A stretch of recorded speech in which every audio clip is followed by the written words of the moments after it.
Good morning. Welcome back to our class. আজি আমি পঢ়িম মেইন বুক পেজ নাম্বাৰ 16 উঙযোগ। গতিকে তোমালোকে পেজ নাম্বাৰ 16 উঙযোগ চেপ্টাৰটো উলিয়াই লোৱা।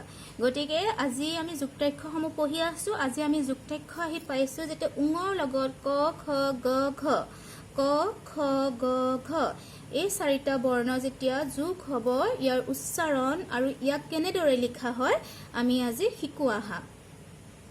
সো যেতিয়া উঙ যোগ ক উঙৰ লগত যেতিয়া ক যোগ কৰা হয় তেতিয়া এনেদৰে লিখা হয় এইটো আৰু ইয়াক কোৱা হয় উঙই কয় আংক উঙ যোগ ক উঙই কয়ে আংক উঙই কয়ে আংক অৰ্থাৎ উঙয়ে কয়ে আংক আৰু এনেদৰে লিখা হয় এনেদৰে লিখা নহয় এটো ৰং এনেদৰে লিখা হয় মই আৰু এবাৰ দেখুৱাই দিছো উঙ কয়ে আংক এটো হৈছে তাৰ পিছতে আহিছে উঙ যোগ খ উঙৰ লগত যেতিয়া খ যোগ হয় এনেদৰে লিখা হয় উঙ খ উঙয় খয় আংখ ইয়াক বাৰু এনেদৰে লিখা হয় যেনেদৰে আছে মাত্ৰ লগ লগাই এনেদৰে লিখা হয় উঙয় খয় আংখ উঙয়ে খয়ে আংখ উঙয় খয় আংখ ঠিক তেনেদৰে উঙ যোগ গ যেতিয়া উঙৰ লগত গ আহে বা যোগ হয় তেতিয়া লিখা হয় এনেদৰে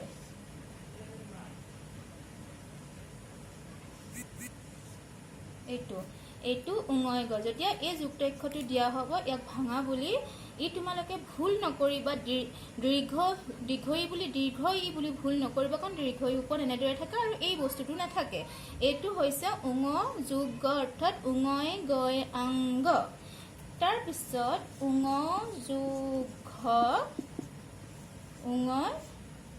উঙয় ঘয় আংঘ এইটো হৈছে উঙয় ঘয় আংঘ এতিয়া চোৱা ক যোগ উঙ উঙয় কয় আংক উঙ যোগ খ উঙয় খয় আংখ উঙ যোগ গ উঙয় গয় আংগ উঙ যোগ ঘ উঙয় ঘয় আংঘ এতিয়া চোৱা কেতিয়াবা কি হয় এই উঙয় খয় আংখটো যেতিয়া আমি কেতিয়াবা কিছুমান স্পেলিঙৰ ক্ষেত্ৰত ধৰি লওক পংকজ আমি উঙয় কয় আংকৰে এটা ৱৰ্ড বনাব দিছে এটা শব্দ বনাব দিছে আমি তেতিয়া এটা নতুন শব্দ আমি বনালো যে পংকজ মানে পদুম ফুল এতিয়া আমি এনেদৰে লিখিব পাৰো আমি এনেদৰে লিখিব পাৰো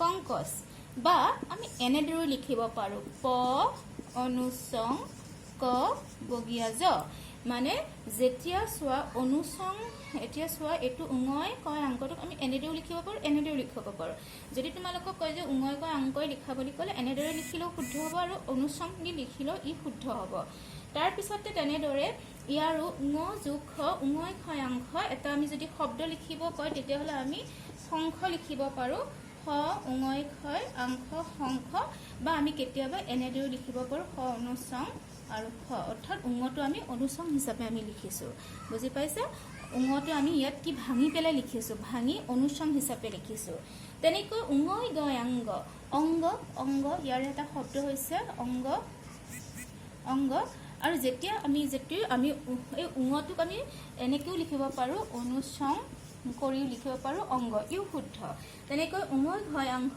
সংঘ এটা ৱৰ্ড হৈছে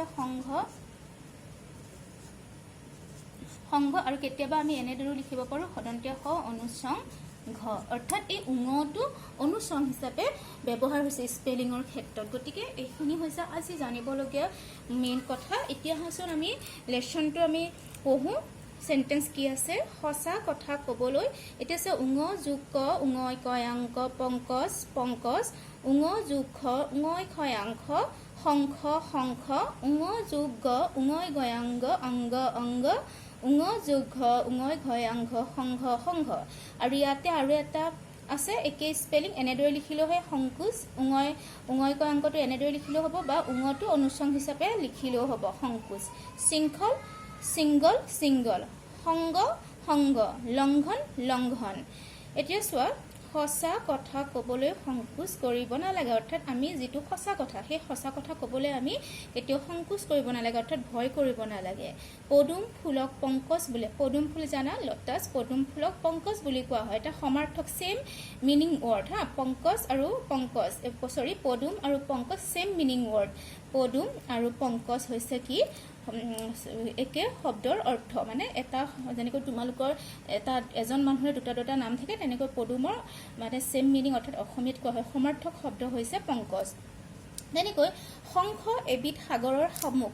এতিয়া শংখ ক'ত থাকে? সাগৰত থাকে। আমি যে পূজাত যে বজাওঁ যে সেই শংখটো বজোৱা হয়, এই শংখটো ক'ত পোৱা যায়? এবিধ শামুক হয়, ডাঙৰ ডাঙৰ শামুক হয়, যিটো কি কৰা হয় আমি পূজাত ব্যৱহাৰ কৰিব পাৰোঁ বজোৱা হিচাপে। কুসংগ, কুসংগ মানে বেয়া ফ্ৰেণ্ডছ।